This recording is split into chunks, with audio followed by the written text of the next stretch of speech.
जगभरात दररोज हजारो टन प्लास्टिकचा कचरा तयार होतो। फक्त भारत देशामध्ये दररोज 26,000 टन प्लास्टिकचा कचरा तयार होतो। या कचऱ्याचे विघटन करणे ही सध्याची ज्वलंत जागतिक समस्या बनली आहे। शहरात तयार होणाऱ्या या प्लास्टिकच्या कचऱ्याचा उपयोग करून ग्रामीण भागातील पाणी टंचाईची समस्या कमी होऊ शकते। या विचाराने प्लास्टिकच्या कचऱ्यापासून बंधारा तयार करण्याचा यशस्वी प्रयोग सांगली जिल्ह्यातील तासगाव तालुक्यातील खुसगाव येथील भारतीय सेनेमध्ये कार्यरत असलेल्या सचिन देशमुख यांनी केलाय। जवळच असलेल्या आरवडे या गावात त्यांनी प्लास्टिकच्या कचऱ्यापासून बंधाऱ्याची निर्मिती केली।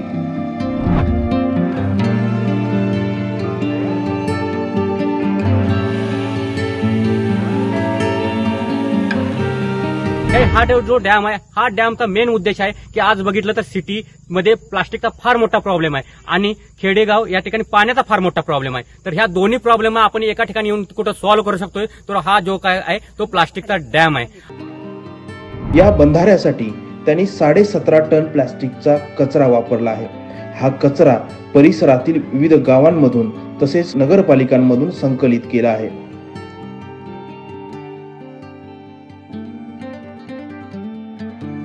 जो काय हा पाठीमागे दिसतोय, हा जगातला पहिला प्लास्टिक डॅम आहे की ज्यामध्ये आपण 17.5 टन प्लास्टिक जे वेस्ट प्लास्टिक आहे ते इस्तेमाल केलेलं आहे। या डॅम मध्ये 2 कॉर्पोरेशन, त्यामध्ये इस्लामपूर आहे आणि कराड कॉर्पोरेशन आहे। हे या कॉर्पोरेशनचं जवळजवळ 5 टन आणि 8 टन आणि जे काय 148 गाव आहे की जे जिल्हा परिषद सांगलीच्या अंतर्गत येतात, अशांचे जवळजवळ 4.5 टन असं टोटल 17.5 टन प्लास्टिक की जे आहे ते ह्या डॅम मध्ये आपण मर्ज केलेलं आहे आणि वापर केलेला आहे।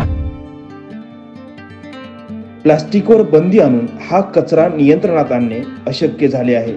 याचा पर्यावरणावरती विपरीत परिणाम होत आहे।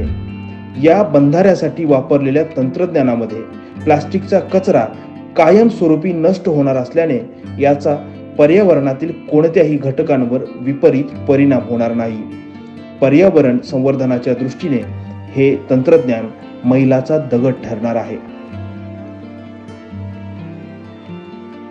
आता हा जो काही डॅम आहे, या डॅम मध्ये जे काही प्लास्टिक जे काही इस्तेमाल होतं ते रिसायकल, रिड्यूस, रियूज हे कन्सेप्ट सगळे तुटलेले आहेत। या ठिकाणी जे प्लास्टिक आहे हे परमनंट रिसायकल की एकदा ह्या डॅम मध्ये आपण ते प्लास्टिक मर्ज केलं की ते परमनंट रिसायकल म्हणजे हा प्रॉब्लेम हे जर 17.5 टन प्लास्टिक आहे हे पुन्हा कुठेही प्रॉब्लेम करणार नाही। इव्हन की ह्यापासून जे काही पक्षी किंवा मराईन लाईफ किंवा जे काही वन्य जीव आहेत त्यांना जो काही धोका होणार होता तो धोका होणार नाही। त्यामुळे ही जी काही टेक्निक आहे ही टेक्निक येणाऱ्या दिवसामध्ये फार मोठी क्रांती घडवून आणेल।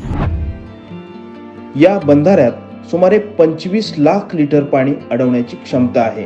या बंधाऱ्याच्या निर्मितीमागील तंत्र काय आहे जाणून घेऊयात। आता जर बघितलं तर आपण हा डॅम कसा बांधला तर दोन्ही बाजूला आपण सिमेंटेड स्ट्रक्चर आपण तयार केलं आणि त्यामध्ये जे काही वेस्ट प्लास्टिक आहे की जे कुठल्याही टेक्नॉलॉजीनुसार ते प्रोसेस होत नाही ते टेक्नॉलॉजी त्या अशा पद्धतीच्या प्लास्टिकला आपण जवळजवळ 60 टन हायड्रोलिक प्रेस करून त्याचे 2 फूट बाय 3 फूट बाय 2.5 फूट अशा पद्धतीचे जे बेल बनवले आणि त्याला ह्या डॅम मध्ये 3 स्ट्रक्चर मध्ये 3 लेअर मध्ये आपण त्याला सेट केलं आणि त्याची डेन्सिटी मेंटेन करण्यासाठी इथे अवेलेबल असलेली जे काही रिसोर्सेस आहेत त्याचा इस्तेमाल केला आणि अशा तऱ्हेनं 2019 साली हा डॅम बनला। सध्या या बंधाऱ्याचे सुरुवातीचे स्ट्रक्चर बांधण्यासाठी सिमेंटचा उपयोग केला गेला आहे। भविष्यात यामध्ये देखील पूर्णपणे प्लास्टिक वापरण्याचा त्यांचा प्रयत्न सुरू आहे। वेस्ट प्लास्टिक प्रोडक्ट मशीन ही टेक्नॉलॉजी इन्व्हेंट केलेली आहे। त्यामध्ये आपण जर बघितलं तर जे काही प्लास्टिकच्या आपण त्या टेक्नॉलॉजी थ्रू ब्रिक बनवले आहेत त्यापासून आपण एक वॉल पिन बनवलेलं आहे। येणाऱ्या दिवसामध्ये माझा रिसर्च हेच असणार आहे की हे जे काही आपण सिमेंटेड स्ट्रक्चरची जी वॉल आहे ते प्लास्टिकच्या त्या वॉलनं आपण कव्हर करू शकतोय आणि त्याची स्ट्रेंथ जवळ 24 न्यूटन पर mm स्क्वेअरच्या वरती आहे। त्यामुळे ही जी काही गोष्ट आहे ही गोष्ट स्ट्रेंथच्या दृष्टीनं फार मोठी इम्पॉर्टन्सी दाखवेल आणि येणाऱ्या दिवसामध्ये हे जे डॅम आहे तो फार मोठी क्रांती घडवून आणण्यामध्ये एक महत्वपूर्ण भूमिका निभावेल आणि फक्त इंडियातील नव्हे तर वर्ल्डचं जे प्लास्टिक पोल्युशन प्रॉब्लेम आहे की जे एअर, वॉटर, लँड पोल्युशन असू दे ते सर्व प्लास्टिकचं पोल्युशन कंट्रोल करण्यामध्ये ही जी काही गोष्ट आहे ती फार मोठी इम्पॉर्टन्सी आपल्या जगासमोर घेऊन येईल। हे तंत्रज्ञान सरकारला स्वच्छ भारताच्या दिशेने जाण्यास मदत करू शकते असा ठाम विश्वास सचिन देशमुख यांना आहे। सगळ्यात महत्त्वाचं म्हणजे आपण प्लास्टिक सोल्युशन तयार केलेलं आहे आता ह्या सोल्युशनवर आता लोकांनी किंवा गव्हर्नमेंटने ह्यावर ऍक्शन घेऊन ह्या डॅमचा वापर प्रत्येक ठिकाणी व्हावा आणि ते कसं सक्सेस करायचं त्यासाठी मी सुद्धा फार मोठ्या प्रमाणात हेल्प करू शकतोय. आणि एक आपण इंडियाला स्वच्छ भारत हे जे काही प्रॉपर नाव आहे त्या नावानुसार आपण इंडियाला 100% स्वच्छ भारत करू शकतोय. आपण एक सिटी घेऊ शकतोय, त्या ठिकाणी ह्या प्लास्टिकचा प्रॉब्लेम सॉल्व्ह करू शकतोय. बाकी बायोडिग्रेडेबल जे मटेरियल आहे त्याला आपण खात वगैरे ह्या म्हणून इस्तेमाल करू शकतोय आणि प्रॉपर एक वेस्ट मॅनेजमेंट जी प्रॉपर म्हणू शकतोय त्या पद्धतीनं आपण या ठिकाणी लोकांच्या पुढे आणू शकतोय. केवळ 10 लाख रुपयांमध्ये 25 लाख लिटर पाणी साठवणारा प्लास्टिक बंधारा उभारण्याची किमया सचिन देशमुख यांनी साधली आहे. या बंधाऱ्याच्या परिसरात असणाऱ्या विहिरींची पाण्याची पातळी यामुळे वाढली आहे. शेतकऱ्यांना याचा चांगला फायदा होतोय. जे प्लास्टिक सचिन देशमुख सरांच्या निगराणीखाली जो प्लास्टिकचा बंधारा झालेला आहे यामध्ये 17-17.5 टन प्लास्टिक यूज केलेला आहे.